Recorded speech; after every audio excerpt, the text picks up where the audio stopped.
من قرأ الفاتحة.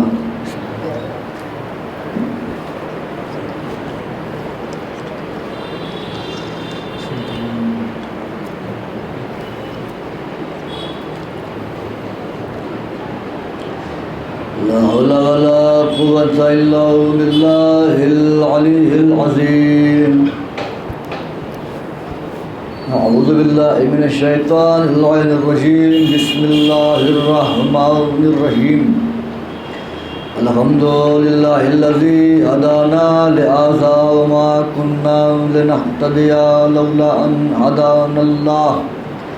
لقد جاءت رسل ربنا بالحق والصلاة والسلام على سيد الأنبياء والمرسلين سيدنا ونبينا وشفيع ذنوبنا وحبيب قلوبنا وطبيب نفوسنا مولانا ومولى الثقلين جد الحسن والحسين بالقاسم محمد. اللهم صل على محمد وعلى أهل بيته الطيبين الطاهرين المعصومين المظلومين المنتخبين المنتجبين الذين أذهب الله عنهم الرجس وطهرهم تطهيرا.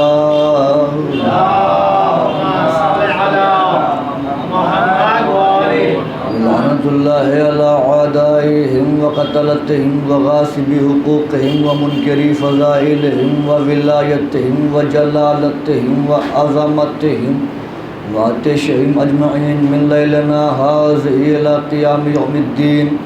أما بعد فقد قال الله تعالى في القرآن المجيد والفرقان الحميد وهو أصدق الصادقين وقوله الحق. بسم الله الرحمن الرحيم. وما خلقت الجن والإنس إلا ليعبدون. صلوات الله. اللهم صل على محمد. ہر غم، ہر ثنا، ہر عظمت، ہر بلندی، ہر عزت، ہر توقیر، ہر شہرت، ہر منقبت، ہر فضیلت، ہر قصیدہ سزاوار ہے اس خدائے وحدہ لا شریک کے لیے جو چھپا ہوا خزانہ تھا، جس نے قلب میں لا سے گوہر مکان کو پے کرے وجود عطا کیا اور خود لا مکان رہا، جس نے تخلیق فطرت و تکوین ما سوا کا ارادہ کیا اور ایک ادائے کن کے ذریعے چشم زدن سے بھی کم وقفے میں چندی عالم ہے گوناگوں کو کتمان عدم سے نکال کر منصع شہود پر اجاگر کر دیا۔ درود اور سلام ہو ان انوار مقدسات پر ذات واجب میں جنہیں اپنی معرفت کے لیے اپنے نور سے خلق فرمایا، وہ انوار جو اس کی اندیت میں مکین تھے، اس کی وحدانیت کو نشر کرنے کے لیے دنیا میں جلوہ گر ہوئے، لوگوں کو اس کی توحید کی طرف دعوت دی اور بعض گشت کر کے اس کے نور میں ضم ہو گئے۔ اس خدائے وحدہ لا شریک کی سب سے بڑی حمد اور ثنا یہ ہے کہ وہ ان ہستیوں کا خالق ہے جو فرش پہ ہوں تو سب کے سب محمد ہوتے ہیں، عرش پہ ہوں تو سب کے سب علی ہوتے ہیں۔ اس خدائے وحدہ لا شریک کے واجب الوجود ہونے پر دلیل کے لیے بس یہی کہہ دینا کافی ہے کہ وہ ہستیاں اس کو سجدہ کرتی ہیں جن کے لیے شافعی جیسا امام اعظم اپنی پوری زندگی کہتا رہا کفا فی فضل مولانا علی عقوب الشک فیہ انہ اللہ ومات الشافعی ام لیسا یدری علی ربہ ام ربہ اللہ۔ شافعی پوری زندگی کوشش کرتے رہے لیکن سمجھ نہ سکے ان کا رب اللہ ہے یا ان کا رب علی ہے۔ میں ہزاروں بار عمریں نو پاؤں اور ان کے دہلیز کے جاروب کے سلمان کے نالین کے تسموں سے لپٹی ہوئی خاک پاک کے ذروں کو اپنے چہرے پر ملتا رہوں اور پھر سلمان دنیا ادراک میں معرفت کے تخت پر جلوہ افروز ہو کر ایمان کے 10 درجے کا تاج اپنے ماتھے پر سجا کر میری طرف ایک نحیف سی نگاہ کر دے، تب کہیں ممکن ہے کہ میں انوار خدا کی شان میں کچھ بولوں۔ ایک صلوات پڑھ دیں محمد والے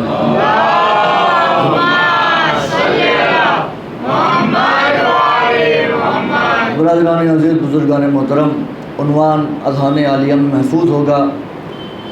عنوان کے زیر سایہ گفتگو چل رہی ہے، آج اپنے چھٹے مرحلے میں داخل ہے گفتگو۔ اولاً میں آپ حضرات کی خدمت میں ایک بات عرض کر دینا چاہتا ہوں کہ کل یہاں کی مجلس انشاءاللہ ٹھیک 7:30 بجے شروع ہو جائے گی، اور یہاں کے بعد مغل امام بارگاہ میں فوراً 8:30 بجے وہاں مجلس شروع ہو جائے گی۔ اس کے بعد مولا کے نام کا سفرہ ہوگا۔ تو آپ حضرات سے گزارش ہے کہ وقت کی پابندی کا خیال رکھتے ہوئے تشریف لائیں، اور یہ ثواب ہمیشہ کے لیے آپ کے نام عمل میں لکھا جائے گا، اور اس کی لکھنے والی شہزادی ہیں، اس کی جگہ دینے والے شہزادی ہیں، لہٰذا شہزادی کی خوشنودی کے لیے آپ اپنے قدم بڑھائیے گا اور فرش اعضاء تک آئیے گا۔ ایک صلوات پڑھ دیں محمد والے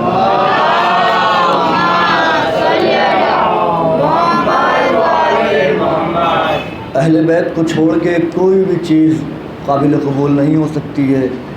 انسان پوری زندگی سجدوں پر سجدہ کرتا رہے، نمازوں پر نمازیں پڑھتا رہے، روزوں پر روزے رکھتا رہے، حج پر حج کرتا رہے، لیکن اگر آل محمد سے محبت نہیں ہے، اگر اہل بیت سے عشق نہیں ہے، اہل بیت کی ولایت نہیں ہے، تو اللہ کے نزدیک اس کا سجدہ قبول نہیں ہے، اس کی نمازیں قبول نہیں ہیں، اس لیے کہ اس نے پہلے ہی کہہ دیا ہے قُلْ لَا أَسْأَلُكُمْ عَلَيْهِ أَجْرًا إِلَّا الْمَوَدَّةَ فِي الْقُرْبَى۔ ہمیں محمد کہہ دو کہ میں بنام اجر رسالت تم سے کچھ بھی نہیں چاہتا، بس یہی چاہتا ہوں کہ تم ہماری آل سے، ہمارے قربا سے مودت کرو۔ محبت کا لفظ استعمال نہیں کیا، جبکہ محبت بھی عربی لفظ ہے اور مودت بھی عربی لفظ ہے۔ مودت اور محبت میں کوئی فرق ہوگا، تبھی اللہ نے محبت نہیں کہا، مودت کا لفظ استعمال کیا۔ جب علماء سے پوچھا گیا کہ محبت اور مودت میں کیا فرق ہے، تو انہوں نے کہا محبت ہو جاتی ہے کی نہیں جاتی، محبت ہو جاتی ہے کی نہیں جاتی، اور محبت کسی سے بھی ہو سکتی ہے۔ تو اللہ نے بھی جملہ مودت استعمال کیا، مودت کا لفظ استعمال کیا، تاکہ کل کو کوئی یہ نہ کہہ سکے کہ محبت ہمیں ہوئی ہی نہیں، محبت دل کی کیفیت تھی نہیں ہوئی۔ تو اللہ نے بھی پابندی لگا دی، ہم مودت کی بات کر رہے ہیں، محبت ہو جاتی ہے، مودت کرنا پڑتی ہے۔ ایک صلوات پڑھ دیں محمد وآل محمد کا۔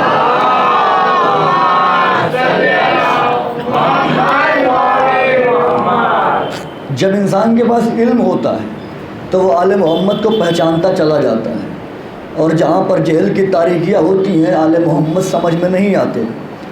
اور ویسے بھی آل محمد کی ذات فہم و ادراک سے بالا ہے، لیکن اگر علم ہو تو کچھ آل محمد سمجھ میں آنے لگتے ہیں۔ اسی لیے تو پیغمبر نے کہا ہے کہ اطلبوا العلم من المہد الی اللحد، علم حاصل کرو گہوارے سے قبر تک، علم حاصل کرو گہوارے سے قبر تک۔ آپ مجھے بتائیے دنیا میں آنے والا بچہ گہوارے میں ہے، رسول کہہ رہے ہیں علم حاصل کرو گہوارے سے قبر تک۔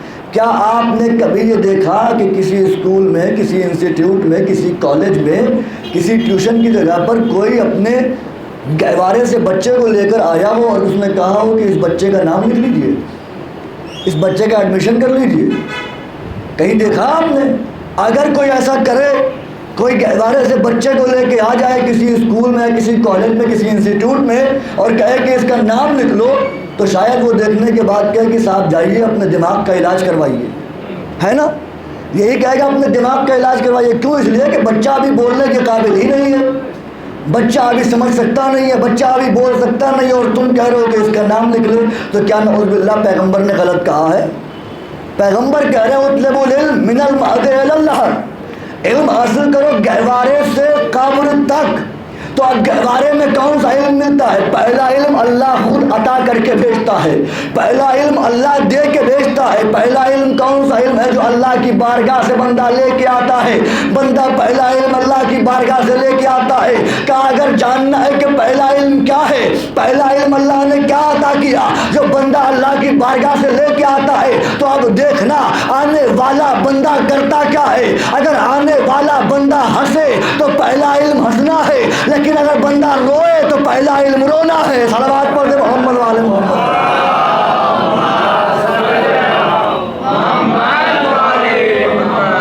اب آنے والا کرتا کیا ہے؟ آنے والا روتا ہے۔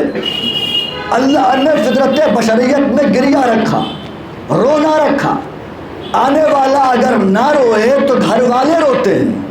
توجہ، جو دنیا میں آ رہا ہے اگر وہ نہ روئے تو گھر والوں کو رونا پڑتا ہے۔ آپ جائیے دیکھیے کسی کا نومولود بچہ آیا اور وہاں لوگ رو رہے ہوں، کیوں رو رہے ہیں؟ کہ صاحب بچہ نہیں رویا۔ ارے نہیں رویا، نہیں رویا، آپ کیوں رو رہے ہیں؟ کہ بچہ نہیں رویا اسی لیے تو ہم کو رونا پڑا۔ کیا مطلب ہے؟ کہ اگر بچہ روتا تو اس کا مطلب زندہ تھا۔ توجہ، بچہ نہیں رویا اس کا مطلب مردہ ہے، یعنی رونا ہے دلیل زندگی، رونا ہے دلیل حیات، رونا ہے حیات کی علامت، رونا ہے جیتے رہنے کی علامت، زندہ رہنے کی علامت، زندہ رہنے کی دلیل، زندگی کی دلیل۔ اگر آنے والا نوزاد بچہ رو دے تو دلیل ہو جاتی ہے کہ یہ زندہ ہے، لیکن اگر نہ روئے تو اس کو رلانے کی کوشش کی جاتی ہے تاکہ یہ رو کر واضح کرے کہ یہ زندہ ہے۔ یعنی اللہ نے گریے کو دلیل زندگی بنایا ہے۔ یہی تو 1400 سال سے شیعان حیدر کرار فرش عزائے حسین بچھا کے حسین پر گریہ کر کے بتاتے ہیں کہ جب رونا دلیل زندگی ہے تو ہم حسین پر رو کے پیغام دے رہے ہیں ہم زندہ قوم ہیں، ہم مردہ قوم نہیں ہے۔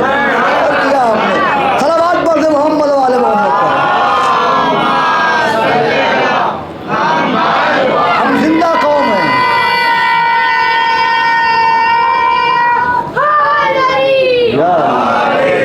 ہم زندہ قوم ہیں، مردہ قوم نہیں ہے۔ اور حسین سے جو وابستہ ہو جاتا ہے وہ زندہ ہی رہتا ہے، مرتا نہیں ہے کبھی۔ یہ پہلا جز۔ دوسرا جز کیا ہے؟ دوسرے جز میں کہہ رہے ہیں اللہ کے نبی من المہد الی اللحد، قبر تک علم حاصل کرو۔ بھائی بندہ مر گیا، قبر میں کون سا علم حاصل کرے گا؟ سب نے کہہ دیا ہے مر گیا، یہ سن نہیں سکتا، یہ بول نہیں سکتا، یہ اب کچھ کہہ نہیں سکتا، پھر کیسے علم حاصل کرے گا؟ یہ اس کا مطلب کوئی تو راز ہے۔ بندہ مر گیا، آپ نے دیکھا قبر میں لٹا دیا گیا، شانہ پکڑ کے ہلایا گیا اور کہا گیا اسمع افہم، سن اور سمجھ۔ جو بندہ یہاں تلقین دے رہا ہے جب تک یہ کفن میں نہیں آیا تھا، مرنے والا جب تک اس کا غسل و کفن نہیں ہوا تھا، جب تک یہ قبر میں لٹایا نہیں گیا تھا، اس سے پہلے وہی بندہ جو ابھی قبر میں تلقین دے کے کہہ رہا ہے اسمع افہم، سن اور سمجھ، وہی بندہ تھوڑی دیر پہلے جب گھر پہ میت رکھی تھی شانہ پکڑ کے ہلا کے کہتا سنو سمجھو۔ تو وہی لوگ جو وہاں خاموشی سے دیکھ رہے ہیں وہی کہتے کہ اس پر صدمہ لگ گیا ہے، اس کو بہت دکھ ہو گیا مرنے والے کا، اس کو لے چلو باہر، یہی ہوتا نا۔ لیکن اب یہاں پر وہی شخص تلقین دیتے ہوئے کہہ رہا ہے اسمع افہم، سن اور سمجھ۔ یہ بتائیے اس شخص کے پاس سے کون سی ایسی چیز چلی گئی جو اب یہ مردہ ہو گیا؟ ابھی تک کون سی شے تھی جو زندہ تھا؟ یہ کہ روح نکل گئی، مر گیا، مردہ ہو گیا۔ اب ہاتھ ہونے کے باوجود بھی ہاتھ کام نہیں کر رہے، پیر موجود ہے لیکن چل نہیں سکتا، توجہ، زبان موجود ہے لیکن بول نہیں سکتا، کان موجود ہے لیکن سن نہیں سکتا، آنکھیں موجود ہیں لیکن دیکھ نہیں سکتا۔ ابھی تک جس بندے سے لوگ احترام سے مل رہے تھے، ملاقات کرتے ہوئے سلام دعا کر رہے تھے، حال پوچھ رہے تھے کیسے ہو بھائی، خیریت ہے، اب روح کے نکلتے ہی وہی لوگ اس کی تدفین کا انتظام کر رہے ہیں، جتنی جلدی ہو سکے اسے لے چلو قبرستان، دفن کر دو۔ بھائی کیا ہو گیا؟ بندہ تو وہی ہے، شخص تو وہی ہے، انسان تو وہی ہے، چہرہ وہی، ہاتھ وہی، پیر وہی، سینہ وہی، پھر ہوا کیا ایسا کہ اب سب دور بھاگ رہے ہیں اس سے؟ کہ صاحب روح نکل گئی اس کی۔ تو یہ روح کیا ہے؟ جو انسان کے جسم سے جدا ہو جائے تو انسان بے جان ہو جاتا ہے، اور صرف بے جان ہی نہیں ہوتا، نجس ہو جاتا ہے، اور نجس بھی نہیں ہوتا، ایسا نجس ہوتا ہے کہ اب جو اسے چھوئے گا وہ بھی نجس ہو جائے گا، ہے نا؟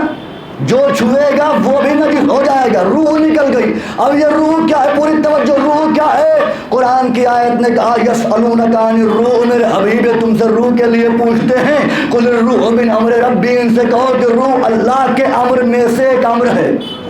پوری توجہ، روح اللہ کے امر میں سے ایک امر ہے۔ جب قرآن کی آیت نے یہ ثابت کر دیا کہ روح اللہ کے امر میں سے ایک امر ہے تو اب میں یہ کہہ سکتا ہوں کہ اس جانے والے شخص سے امر جدا ہو گیا۔ امر دور ہو گیا. امر کے دور ہوتے ہی یہ مردہ بھی ہوا, اس کا ہاتھ ہونے کے باوجود ناکام بھی ہوا, زبان ہونے کے باوجود قوت گویائی چلی گئی, سماعت ہونے کے باوجود اب یہ سن نہیں سکتا ہے, آنکھیں موجود ہیں لیکن دیکھ نہیں سکتا, نجس بھی ہو گیا. کیوں نجس ہوا؟ کہ چونکہ امر دور ہو گیا, یہ امر سے جدا ہو گیا, یہ امر سے جدا ہو گیا. پوری توجہ, یہ امر سے جدا ہو گیا. امر سے جدا ہونے کی وجہ سے یہ ایسا نجس ہوا کہ اب غسل اس پر بھی واجب ہے, جو اسے چھوئے اس پر بھی واجب ہے. قرآن کی آیت نے طے کر دیا کہ جو امر سے جدا ہو جائے, جو امر سے دور ہو جائے وہ نجس ہو جاتا ہے. ایسا نجس ہوتا ہے جو غسل واجب ہو جاتا ہے. اگر کوئی امر سے جدا ہو تو ایسا نجس ہو کہ غسل واجب ہو جائے. جو ولی امر سے جدا ہو وہ کتنا نجس ہوگا, وہ کتنا نجس ہوگا. صلوات پڑھ رہے محمد والے محمد.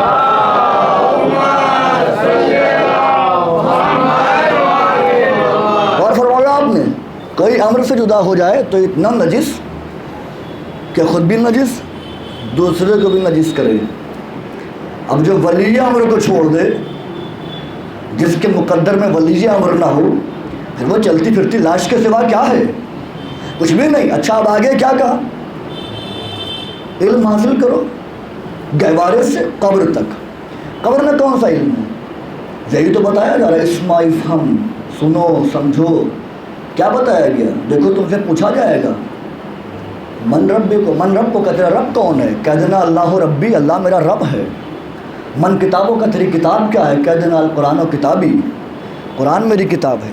من قبلتوں کا, تیرا قبلہ کیا ہے؟ بتا دینا الکعبۃ قبلتی.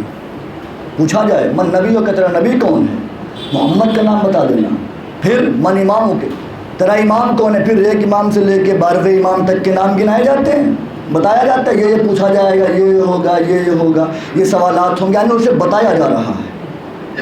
صرف یہ کانسیپٹ ہمارے یہاں ہے, اور کسی کا یہ کانسیپٹ نہیں ملے گا آپ کو کہ سنایا جا رہا ہے, سمجھایا جا رہا ہے. کسی کی ہے کانسیپٹ نہیں ہے. ہم ہی تھوڑی دیر پہلے جسے مردہ سمجھ رہے تھے, اللہ نے کہا نہیں یہ مردہ نہیں ہے, یہ زندہ ہے. اس لیے کہ کسی بھی تاریخ میں, کسی بھی مذہب میں مردوں کو نہیں سنایا جاتا, مردوں کو نہیں سمجھایا جاتا. یہ ہمارا سنانا, ہمارا سمجھانا اس بات کی دلیل ہے کہ ہم نے تو اسے مردہ سمجھا ہے, لیکن یہ اللہ کی نگاہوں میں مردہ نہیں ہے. توجہ, اللہ کی نگاہوں میں مردہ نہیں ہے. بھائی کیوں اللہ کی نگاہ میں یہ مردہ نہیں ہے؟ کہ اللہ کی نگاہ میں مردہ وہ ہوتا ہے جو ولایت اہل بیت سے دور ہو. زندہ ہونے کے باوجود اللہ اسے مردہ سمجھتا ہے جس کے دل میں ان کی ولایت نہ ہو. لیکن اگر کوئی ان کی ولایت پر باقی رہتے ہوئے مر جائے تو اللہ اسے مردہ شمار نہیں کرتا. اللہ کہتا ہے اسے سناؤ بھی, اسے سمجھاؤ بھی, اس لیے کہ اس کے دل میں علی کی ولایت تھی. یہ زندہ ہے, یہ مرا نہیں ہے. تو اللہ نے یہ طے کر دیا کہ جس کے دل میں علی کی ولایت نہیں ہوتی وہ زندہ ہو کر بھی مردہ ہوتا ہے, جس کے دل میں علی کی ولایت ہوتی ہے وہ مر کر بھی زندہ ہوتا ہے. تو جب یہ بات طے ہو گئی کہ منکر ولایت علی زندہ رہ کر بھی مرا ہوا ہوتا ہے, حامی ولایت علی مر کر بھی زندہ ہوتا ہے, تو اب میں یہ کہہ سکتا ہوں جو منکر ولایت علی ہے وہ مردہ باد ہے, جو حامی ولایت علی ہے وہ زندہ باد ہے. صلوات پڑھ دے محمد والے محمد پر.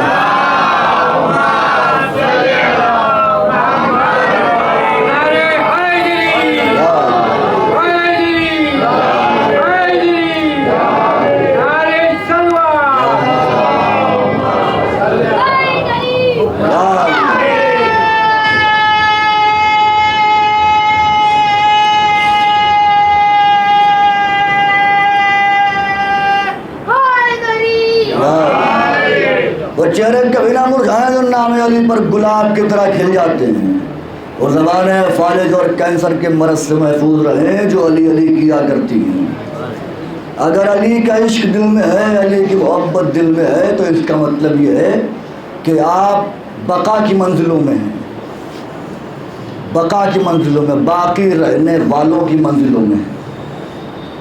یہ ہمارے یہاں صرف کانسیپٹ ہے اور کسی کا نہیں. بھائی ہمارے یہاں اصول دین 5 ہیں, لیکن ان کے یہاں اصول دین 5 نہیں ہیں، ان کے یہاں اصول دین 3 ہیں۔ اصول دین ہمارے یہاں 5 ہیں، ان کے یہاں 3 ہیں، فرق ہی 3 اور 5 کا ہے، تو کیا کیا جائے؟ ہے نہیں؟ اچھا اب کیا ہے ہمارے یہاں؟ توحید، عدل، نبوت، امامت اور قیامت۔ ان کے یہاں کیا ہے؟ توحید، اس کے بعد نبوت، پھر قیامت۔ نہ یہ عدل کو مانتے ہیں نہ یہ امامت کو مانتے ہیں۔ توجہ، نہ یہ عدل کو مانتے ہیں نہ امامت کو مانتے ہیں۔ آخر کیوں نہیں مانا عدل کو اور امامت کو؟ کہ اگر عدل کو مانتے تو باغ فدق دینا پڑتا، امامت کو مانتے تو غدیر ماننا پڑ جاتی ان کو۔ اور کیا آپ نے؟ تو انہیں دونوں کا انکار کرنا تھا، انہوں نے کہا مانیں گے ہی نہیں، صلوات پڑھے محمد والے محمد پر۔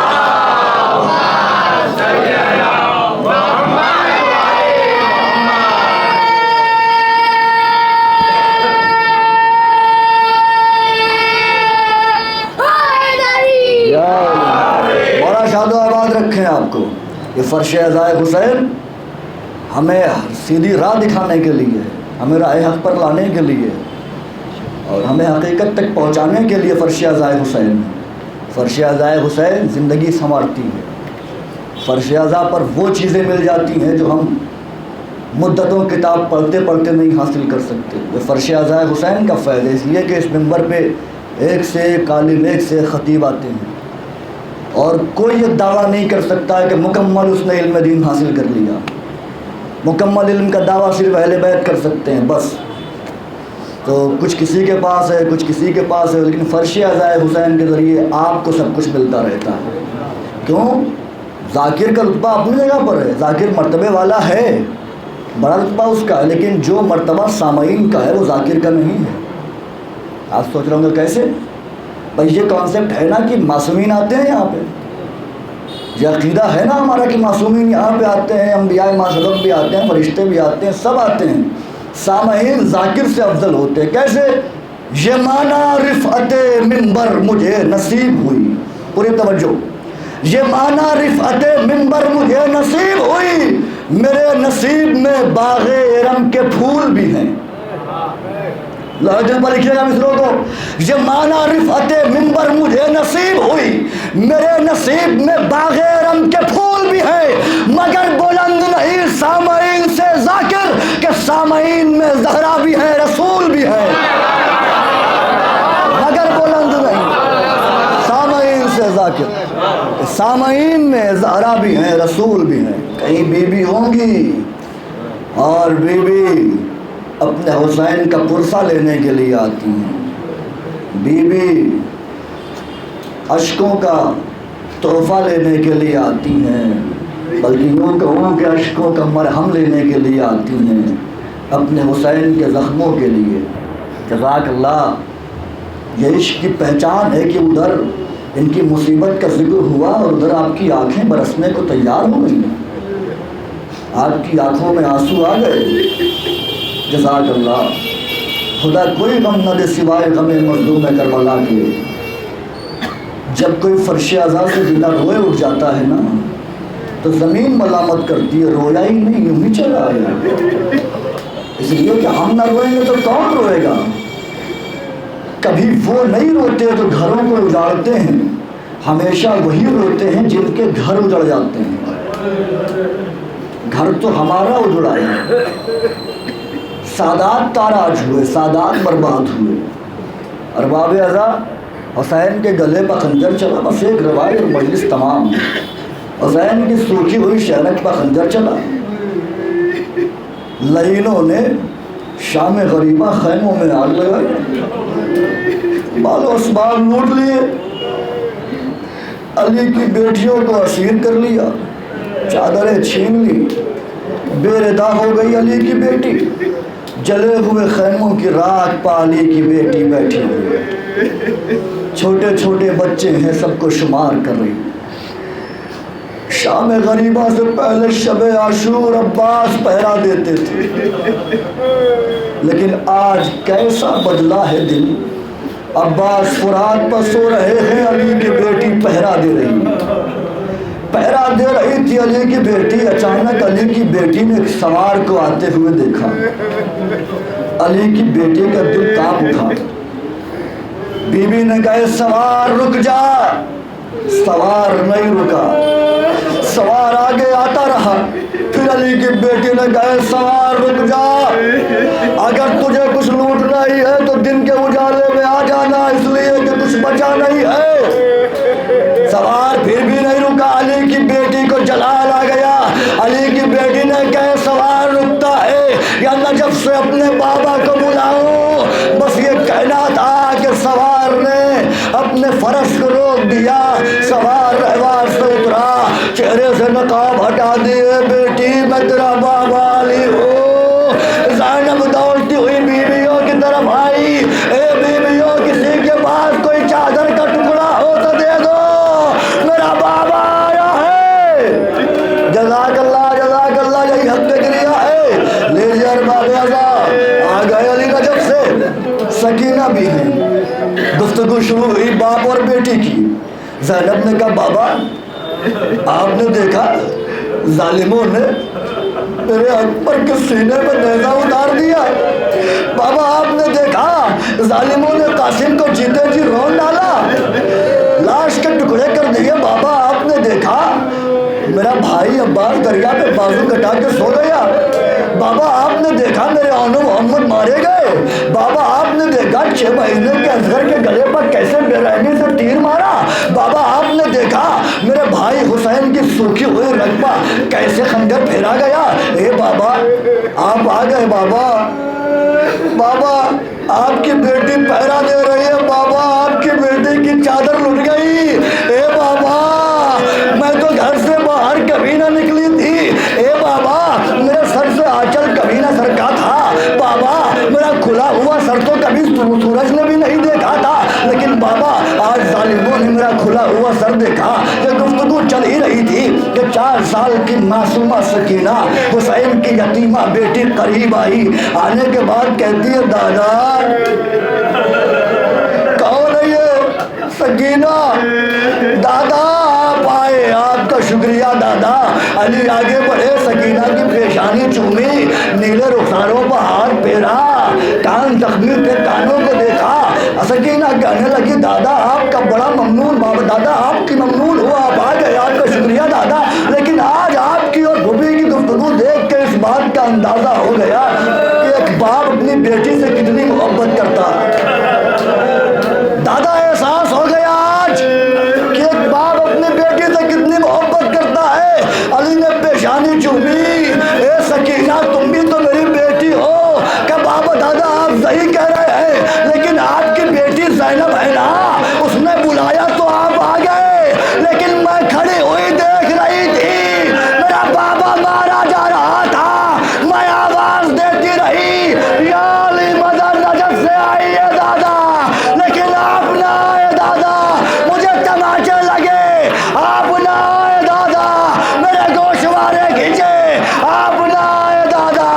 علی نے رو کے کہا اے سکینہ میں حکم خدا سے مجبور تھا، کیا کرتا، حکم خدا نہیں تھا، ورنہ تیرا دادا تیری امداد تو ضرور آ جاتا۔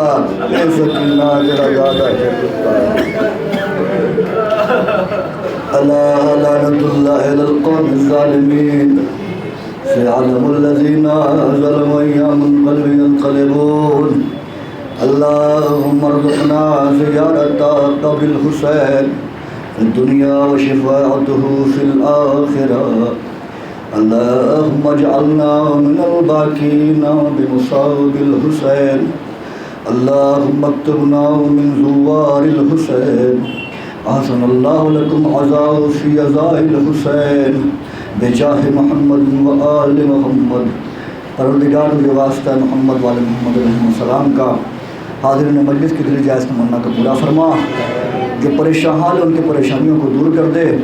مالک ہمارے وہ گناہ معاف فرما جس کی وجہ سے ہم حسین پر رو نہیں پاتے۔ پروردگار ہمیں اشکوں کا خزانہ عطا کر تاکہ ہم دل کھول کے حسین کی غربت پر رو سکیں۔ پروردگار اس وقت جو دنیا میں بیماری پھیلی ہوئی ہے تمام عالم انسانیت کو اسے محفوظ فرما. جو اس بیماری کی زد میں آ گئے ہوئے ہیں کسی بیماری کی زد میں آ گئے ہوں تجھے مسیحا کرب و ولا کا واسطہ انہیں شفا عاجلہ اور کاملہ عطا فرما. پروردگار ہماری ماں اور بہنوں کی رداؤں کو سلامت رکھ. اے میرے پروردگار ہمارے مراجع حقہ کا سایہ ہمارے سروں پر تاج قائم و دائم رکھ. دعاؤں میں خاص دعا یہ ہے کہ منتظم خون حسین امام زمانہ اجل اللہ فرج و شریف کے ظہور میں تاجیل فرما. ہمیں اس لائق بنا کہ ہم ان کو منہ دکھا سکیں ان کے نالین کا بوسہ دے سکیں. ربنا تقبل منا انک انت السمیع العلیم.